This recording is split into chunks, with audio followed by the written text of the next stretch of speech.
Ahí estamos.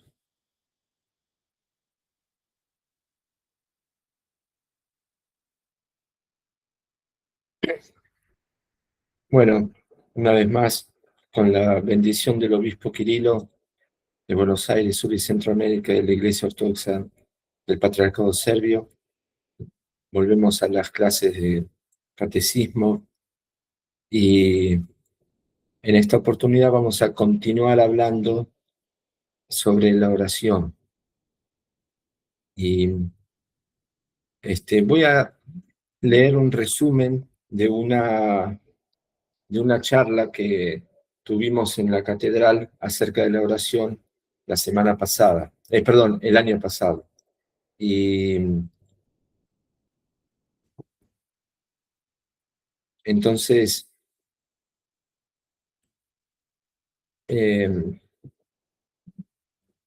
¿qué es la oración? La oración es la práctica piadosa del hombre con Dios, es la conversación de la criatura con su creador. El alma que en la oración se une con Dios, al mismo tiempo se une con el mundo espiritual de los ángeles y de los justos. Eso es muy importante. Según las palabras de San Juan de Kronstadt, la oración es la dorada unión del hombre cristiano, peregrino y forastero en la tierra con el mundo espiritual, ¿no? Del cual él es miembro, ¿no?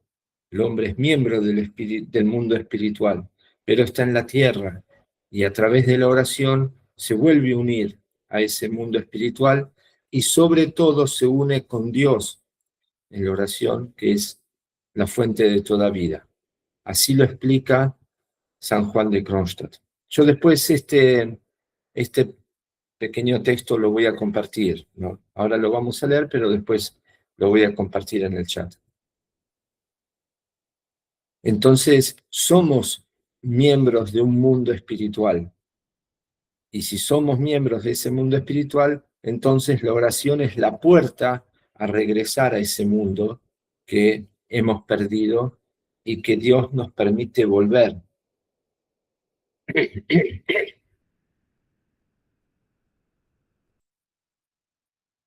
El metropolita Siluán, que es un metropolita de la Iglesia Ortodoxa antioquena, que estuvo muchos años en Argentina, un gran metropolita y pastor y orador también, dice: debemos buscar a Dios no en el cielo o en la iglesia, debemos buscarlo primero en nuestros corazones, como hablamos la vez pasada, la charla pasada acerca del corazón. Porque él cita de esa manera el apóstol Pablo, que en Efesios 3:17 dice que habite Cristo por la fe en vuestros corazones. Entonces aquí comprendemos que debemos rezar con el corazón buscando a Dios dentro nuestro y no exteriormente, ni tampoco hacernos imágenes ilusorias de Dios. Muchas veces nos pasa que nos hacemos imágenes ilusorias de Dios cuando rezamos. Eso es peligroso. No tenemos que imaginarnos cómo es Dios en el momento de rezar, porque lo estaríamos limitando a nuestro entendimiento y tenemos que comprender que nuestro entendimiento siempre es hasta puede llegar a ser equivocado, ¿no? Cuando rezamos tenemos que tener esa humildad de, de saber que lo bajo que somos, lo ínfimos, lo impuro que somos, y que entonces en algo impuro no puede imaginar algo tan grande como Dios. Entonces tenemos que ser conscientes de eso y decir: mejor me guío por las palabras y no trato de imaginarme nada. Y justamente en el momento de la oración es muy importante concentrarnos en las palabras.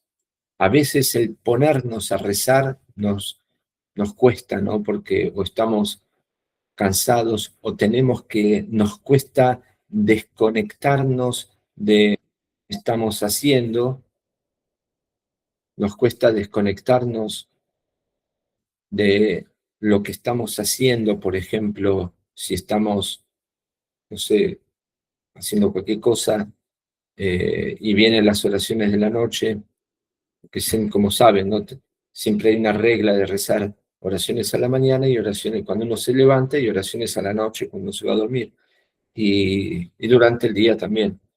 Pero, por ejemplo, ponernos a rezar a la mañana nos cuesta porque estamos cansados y o estamos apurados y hay que cocinar el desayuno, o a la noche lo mismo que después de comer estamos cansados. Bueno, hay que arrancar con las palabras, por lo menos, ¿no? Ya sabemos que por ahí no vamos a tener esa concentración plena, pero que eso no nos desanime a arrancar. Arranquemos, como cuando uno enfría el motor, ¿no? Perdón, calienta el motor, está frío, no sale de golpe, espera, lo arranca, espera y luego sale. Bueno, las primeras oraciones es bueno hacerlas con voz alta o mentalmente, si es posible, mejor, pero si nos distraemos mucho, mejor voz alta un poco. Y eso nos va predisponiendo a la oración, va haciendo que recolectar toda la atención que está distraída en distintas cosas y la recolecta en la oración, ¿no?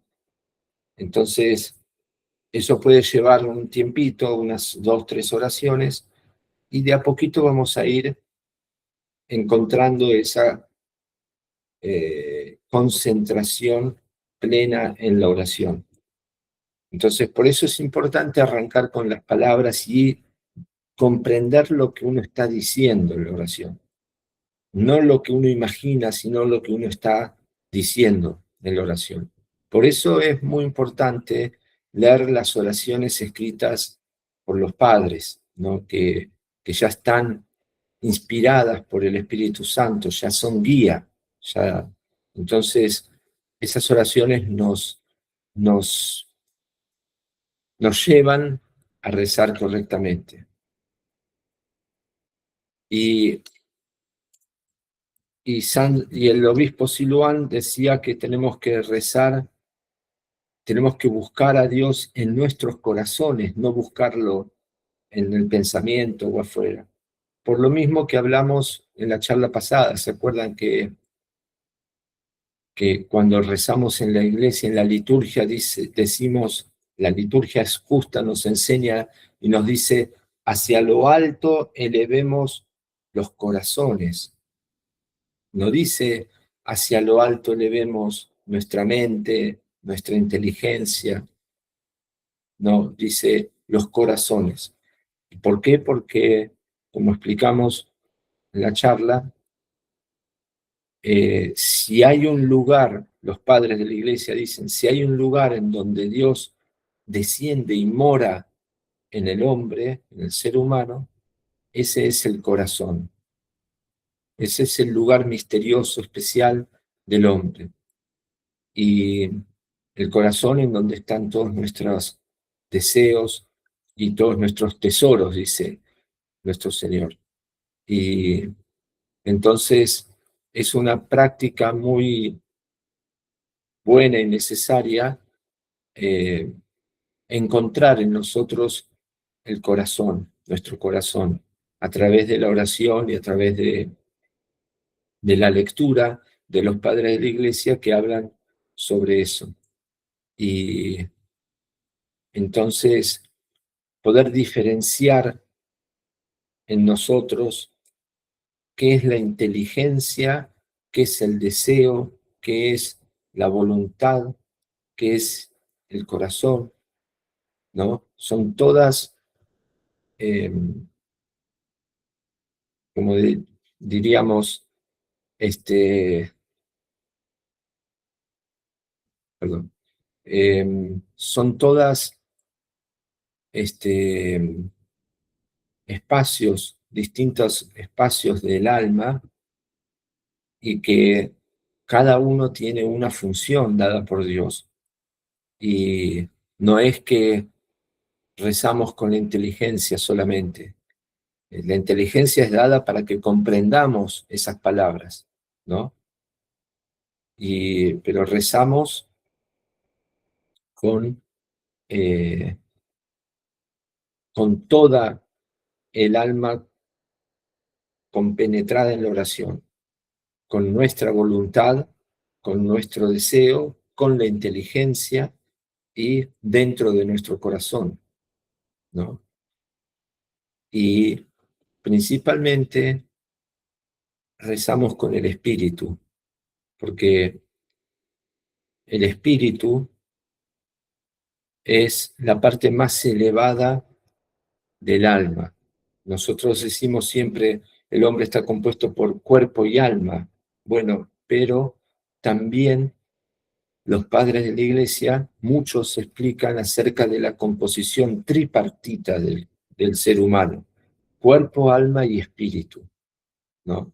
Y el espíritu es la parte más elevada del alma, es la parte que más,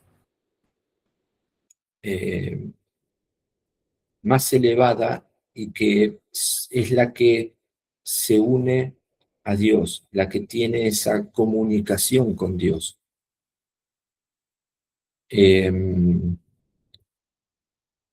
Por ejemplo, en el alma, el cuerpo tiene sus órganos, que son los órganos físicos, y que son muy complejos y son varios, ¿no?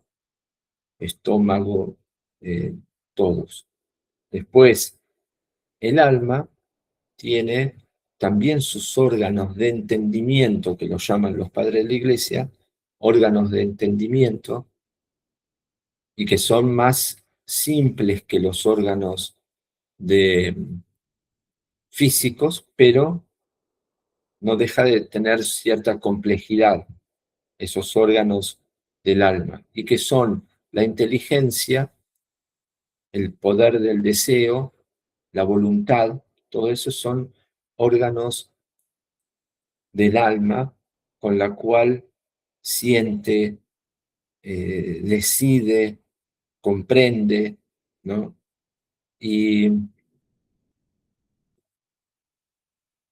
Pero con ellas no se comunica con Dios. Ellas están para otra cosa, pero para comunicarse con Dios está el espíritu, la parte más elevada que está por encima de esos. Y el espíritu es esa parte del alma más simple que el alma misma. Es la parte más simple, que ya no es que está compuesta por varios órganos como el alma, ni mucho menos como el cuerpo, sino que es simple. Y es la que se comunica con Dios. Por eso cuando hablamos de que una persona es espiritual, porque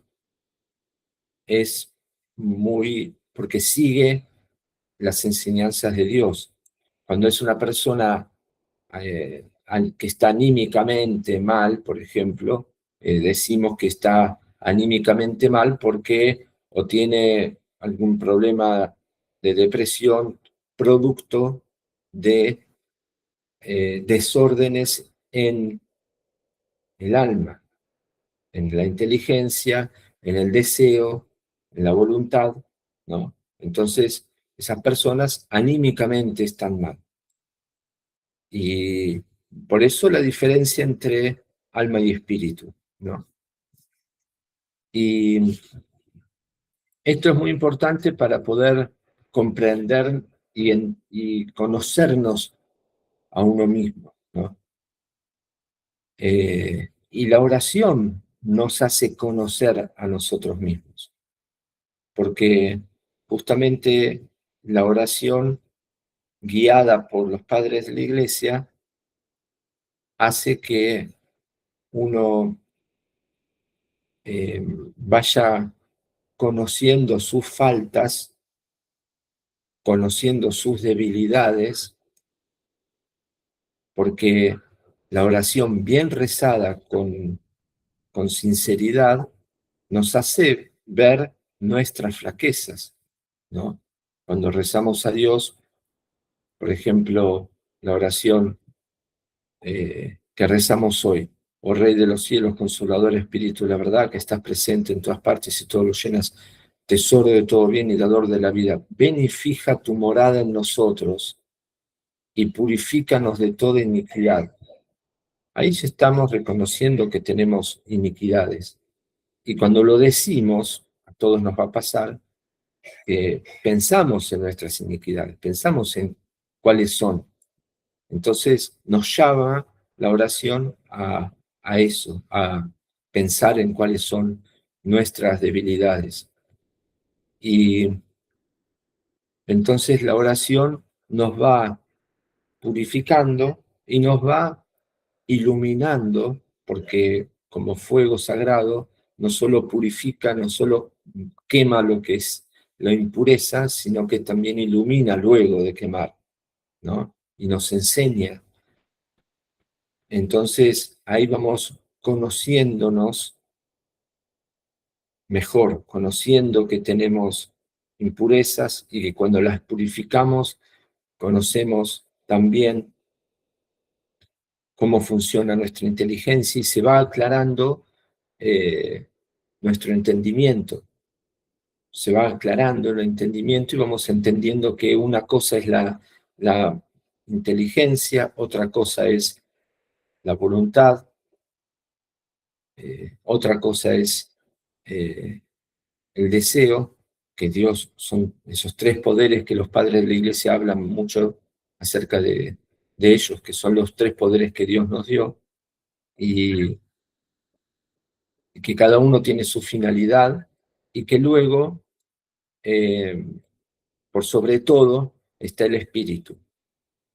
Y es importante diferenciar cuerpo, alma y espíritu, porque por esta razón, que es fundamental,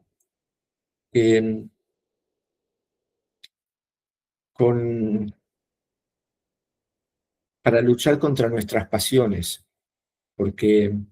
y con nuestras debilidades, porque los padres de la Iglesia explican que las pasiones son el mal uso de poderes que Dios nos dio, ¿no?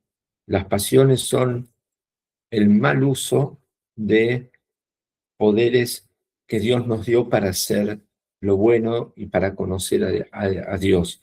Y por eso los padres hablan básicamente de estos tres poderes: inteligencia,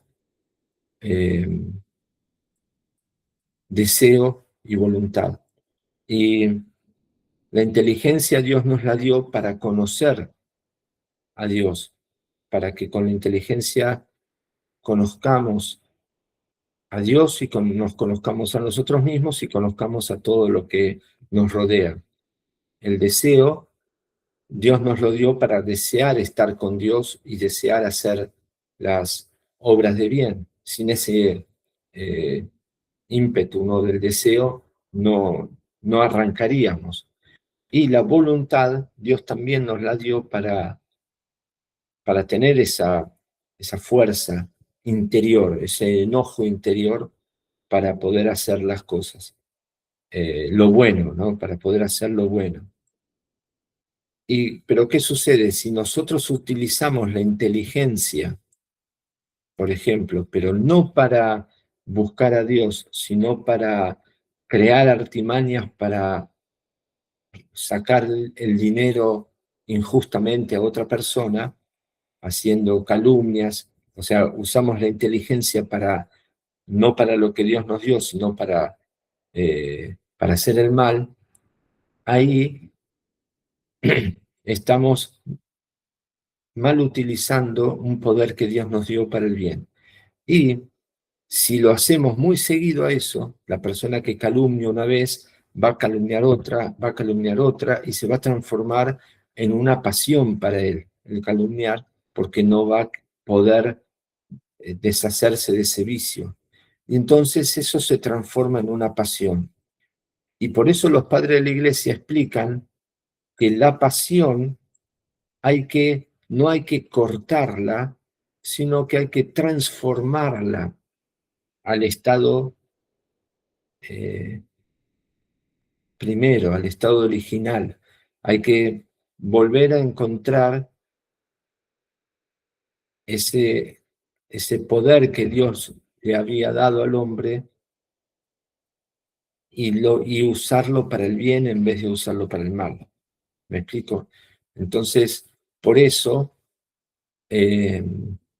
las pasiones se pueden, con esto termino cerca de las pasiones y volvemos a la oración, pero quería hacer este comentario para entender que las pasiones se pueden curar, se pueden curar, y no, no tenemos que creer que nos van a vencer para siempre porque no podemos contra ellas. No, claro que podemos con una terapia, como se dice en la Iglesia Ortodoxa, ¿no?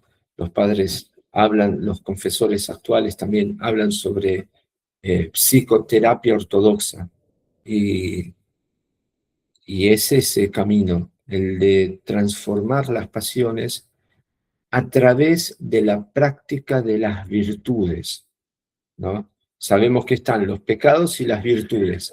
La virtud de la mansedumbre, la virtud del ayuno, la virtud de la humildad, la virtud de la oración, todas las virtudes, la virtud de la paciencia, la virtud de la templanza, todas son virtudes que son remedios de las pasiones.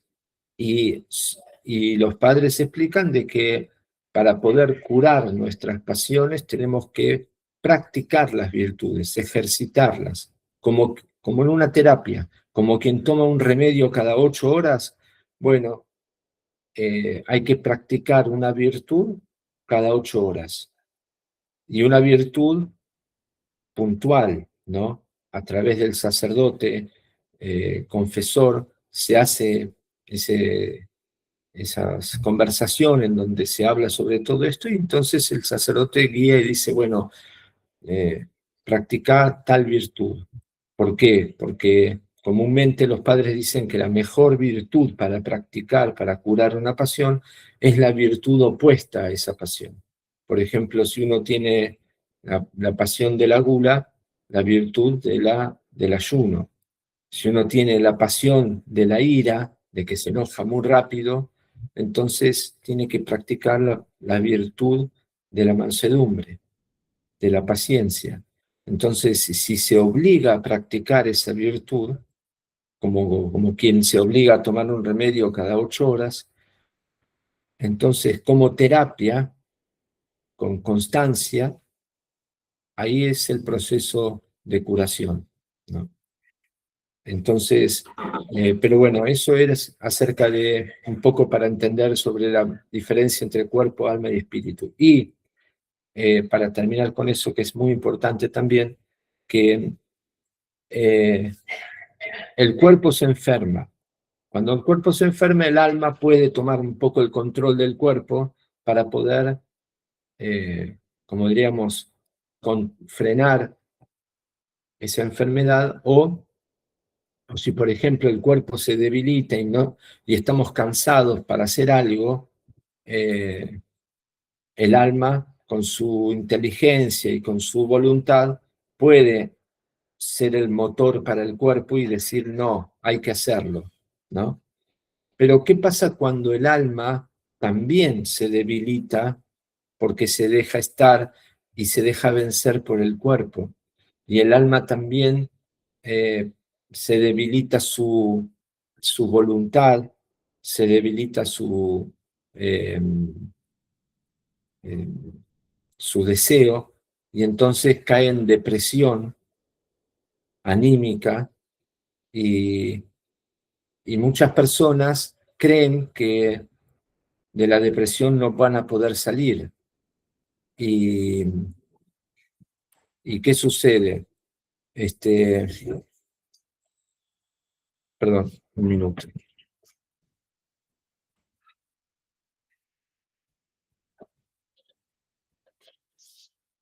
Ahí está, perdón. ¿Y qué sucede cuando pasa eso?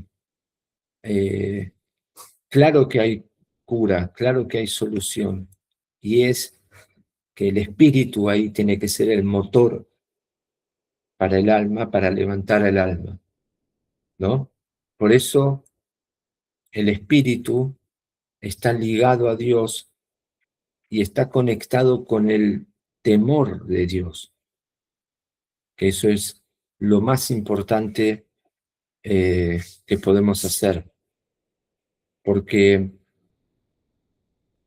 si el alma no tiene fuerza de levantarse, ¿quién nos va a levantar? ¿Otra persona? No. Dios nos dio espíritu para que con el espíritu podamos vencer a el desaliento del alma y poder levantarnos. ¿Y por qué? ¿Por qué el temor de Dios? Porque cuando se nos acaba todo tipo de motivación, nos queda justamente ese temor de Dios que significa en el hecho en que nosotros pensamos, decimos, no, Dios me creó, me dio vida para algo bueno, no para terminar así deprimido y depresivo y sin hacer nada. Dios me creó para algo bueno, entonces tengo que levantarme, tengo que hacerlo por temor a aquel que me dio la vida, por temor a aquel que me creó. Me dio la vida, yo no la puedo arruinar, no la puedo, no tengo el derecho de, de, de abandonarla. Tengo que hacer algo, porque no es mía, es de Dios. Entonces ahí el espíritu toma el control del alma y del cuerpo y es como el motor para el alma, puede ser el motor para el alma y el cuerpo. Y por eso el profeta Salomón en Proverbios dice, el principio de la sabiduría es el temor de Dios, porque el temor de Dios es el principio de toda sabiduría y entendimiento. En el temor de Dios se entiende eh, toda sabiduría. Y, y se resuelve, diríamos, eh, lo que uno cree que no tiene solución. Bueno, eso es importante ahora que viene la Cuaresma, dentro de unos domingos vamos a empezar con la Cuaresma. Importante hablar acerca de eso, justamente por esa batalla espiritual que significa, ¿no? La Cuaresma. Entonces, a veces uno decae y esto es importante conocerlo para poder tener esa fortaleza. Un segundito que voy a cerrar una puerta.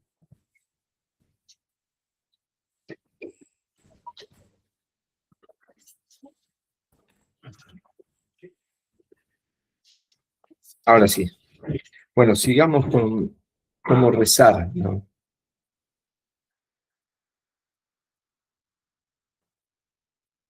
Justamente la oración tiene que ser en una concentración plena, ¿no? Justo lo que hablamos, una concentración entre el cuerpo, el alma y el espíritu, porque los tres rezan, ¿no? No es como en el budismo que uno tiene que separar el alma del cuerpo porque el cuerpo es materia y es malo. No, al revés. El cuerpo está creado por Dios, no puede ser malo, es santo. Y por eso los mártires y los santos, muchos de sus cuerpos quedaron incorruptos. Dios los cuida para demostrar que es algo santo el cuerpo, porque en ese cuerpo habitó Dios. ¿Cómo vamos a desecharlo? Y fue creado por Dios y habitó Dios cuando se une al hombre. Entonces, por eso rezamos con el cuerpo, porque el cuerpo nos mantiene de la fatiga, nos mantiene firmes, con el alma, porque rezamos con la inteligencia, entendiendo las palabras, rezamos con voluntad, porque ponemos voluntad para rezar, rezamos con deseo, porque deseamos hablar con Dios. El alma reza de esa manera. Y rezamos con el espíritu, con ese temor de Dios. Entonces, la oración plena es concentración plena de esos tres. Y por eso es importante siempre imponer el espíritu por sobre la mente y por sobre el cuerpo, ¿no? Que el espíritu maneje la oración, porque si la maneja el cuerpo, por ejemplo, y a los 3 minutos vamos a estar cansados y vamos a querer eh, parar. Si la maneja el alma, más o menos lo mismo, porque el deseo se puede como un poco acabar, o la voluntad también tiene su límite, depende de cada uno, pero el espíritu es el que tiene que manejar al alma y al cuerpo, porque justamente es el que sabe, que dice, no, no, hay que hacerlo, hay que seguir hasta el final. Y por eso es el motor, porque tiene ese temor de Dios. Y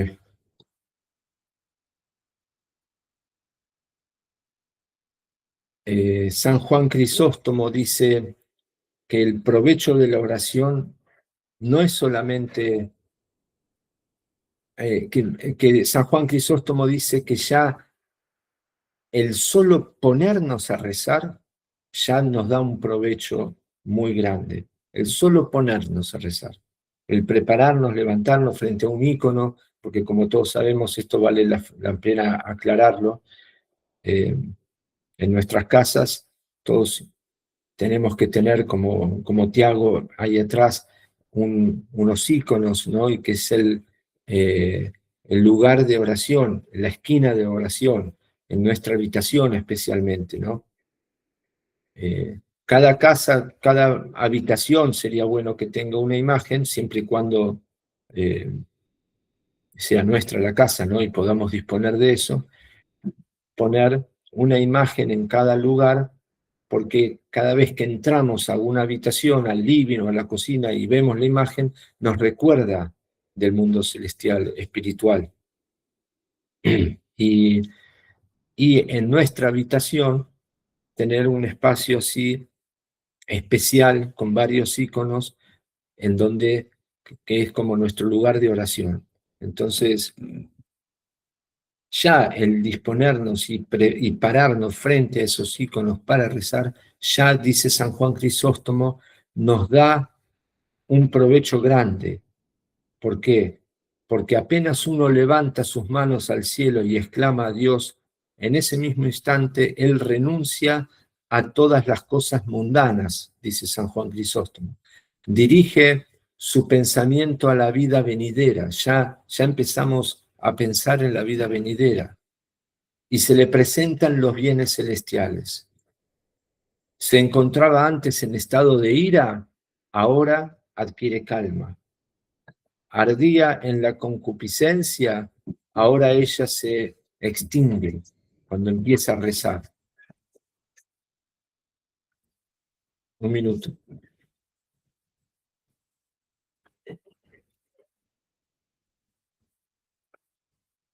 Ahí está, estaba.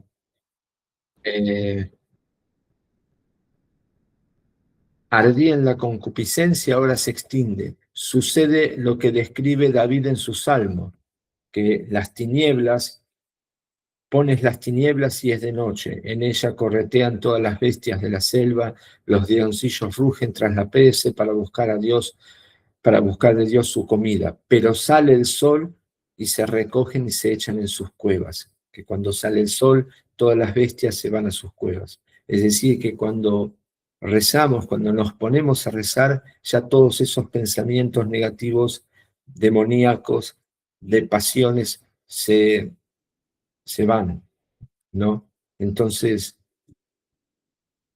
eh, ya el provecho de la oración es muy grande. Y, y hacemos una aclaración, hasta científicamente se está comprobando el beneficio para el cerebro que tiene la oración. No hace falta que los cristianos que comprobar el beneficio de la oración de forma científica, porque nosotros ya lo, lo, lo, lo lo visualizamos espiritualmente en nuestra propia experiencia, ¿no? Pero es interesante compartir que hasta científicamente se ven efectos positivos en la oración.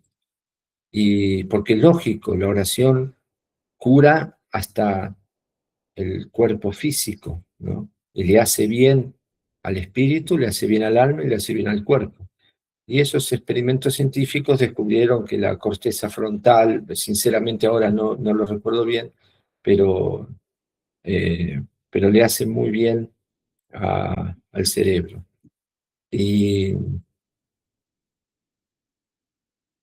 después dice,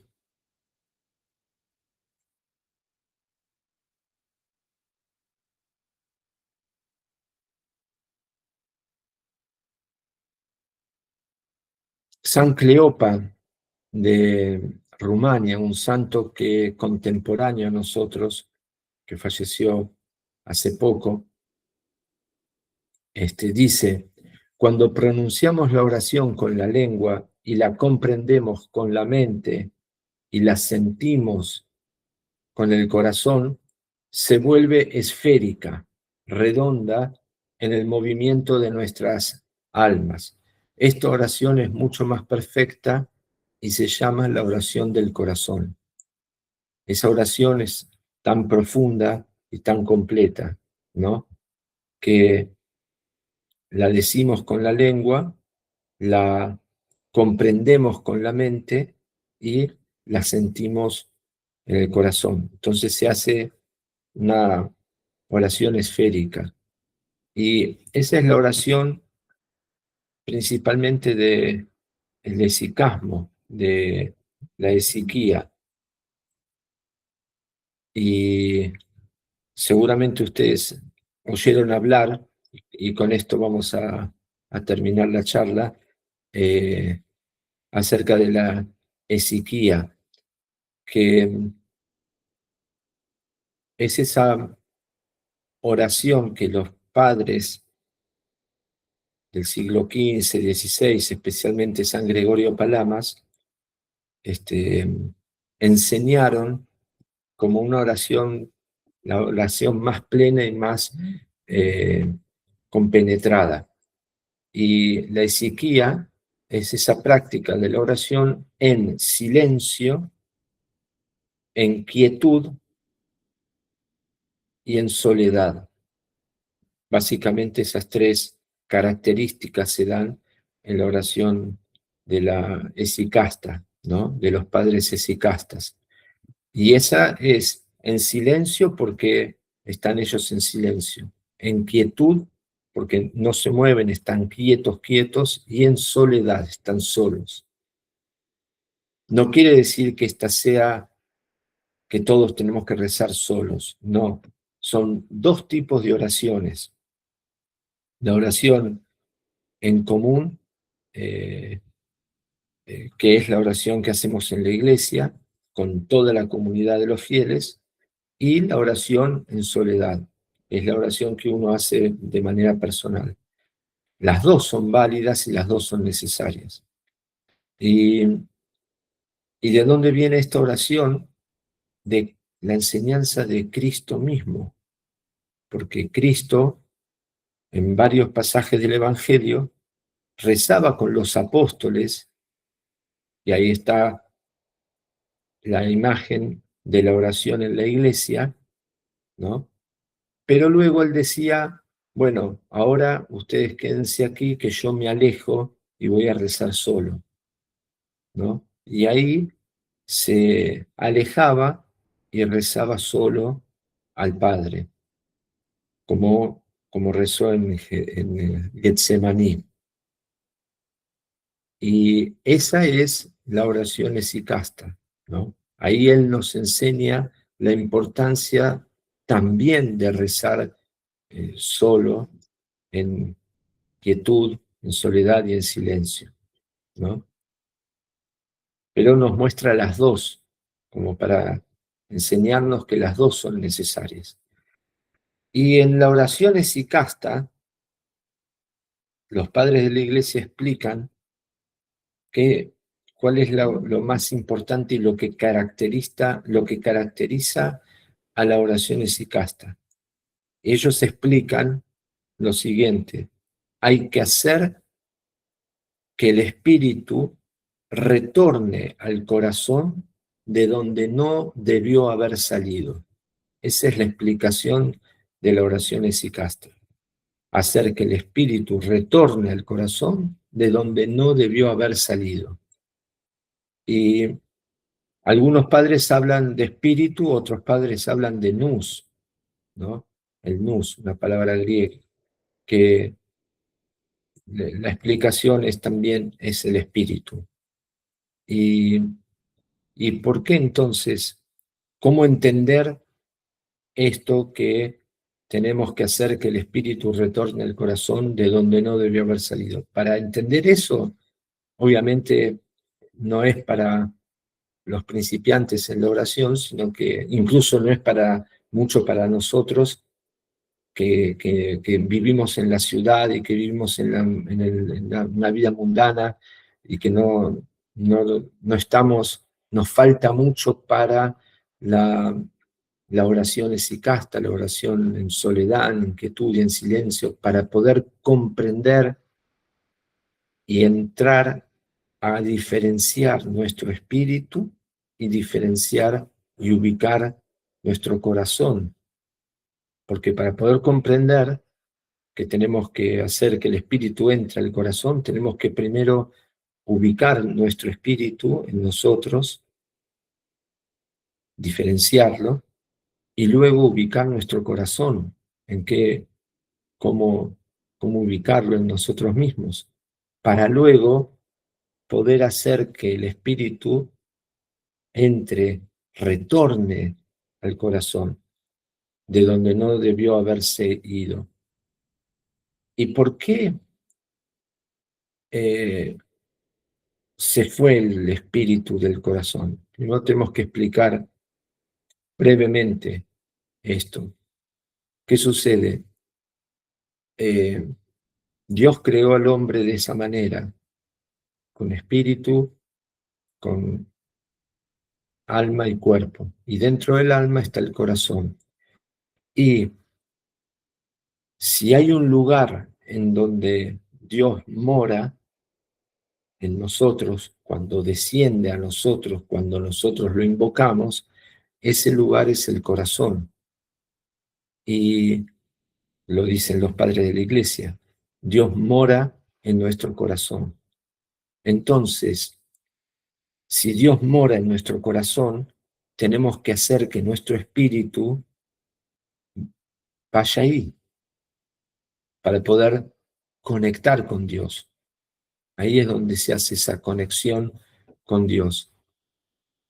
Y entonces, si el espíritu no está conectado con su corazón, entonces ese espíritu está disperso en otras atenciones, en la atención mundana, de la concupiscencia, en la tensión mundana de la ira, en la tensión mundana de la lujuria, en la tensión mundana de, eh, de cualquier cosa. Entonces, del trabajo también, no tiene que ser todo pasiones, está muy compenetrado en otras cosas, y lo que tiene que hacer es hacer que ese espíritu se retorne al corazón, retorne a Dios.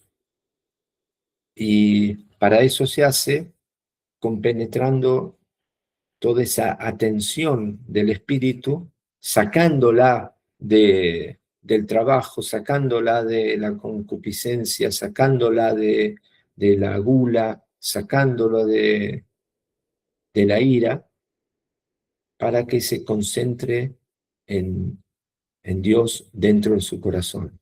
Por eso de esa manera hacemos que retorne al corazón de donde no debió haberse ido. Se fue cuando nos distraemos, ¿no? Pero podemos volver. Entonces esa es la práctica de la oración exicasta. Y eh, ya viene justamente del Antiguo Testamento esto, porque si recuerdan en el Salmo 50, que no sé si creo que en español es Salmo 51, el Salmo de David, que es el Salmo del arrepentimiento por excelencia, ¿no? Ten piedad de mí, oh Dios, conforme con tu gran misericordia, según la multitud de tus piedades, borra mi iniquidad. Dice, crea en mí, oh Dios, un corazón puro y renueva un espíritu recto dentro de mí, dice, ¿no? Entonces, dice, crea en mí, oh Dios, un corazón puro. Significa que él ya sabe que Dios baja el corazón y lo purifica. Si le dice, crea en mí un corazón puro, es porque Dios baja el corazón y lo purifica. Y renueva un espíritu recto dentro de mí. Es decir, que ya Él sabe que nuestro espíritu se renueva en el corazón. Cuando Él dice dentro de mí, se refiere a dentro del corazón. ¿Entienden? Eh, Esa es la práctica de la oración, la oración profunda, ¿no? Nosotros hacemos oración todos los días, a la mañana, a la noche, en la liturgia, y en la liturgia y en la mañana y en la noche podemos llegar a esa oración plena, esicasta, de hacer compenetradamente ese ejercicio, porque en definitiva la oración es esa, nos lleva a eso, a unir nuestro espíritu en nuestro corazón y que se renueva el espíritu de esa manera, porque Dios lo renueva y, y lo purifica, lo santifica y lo ilumina, ¿no?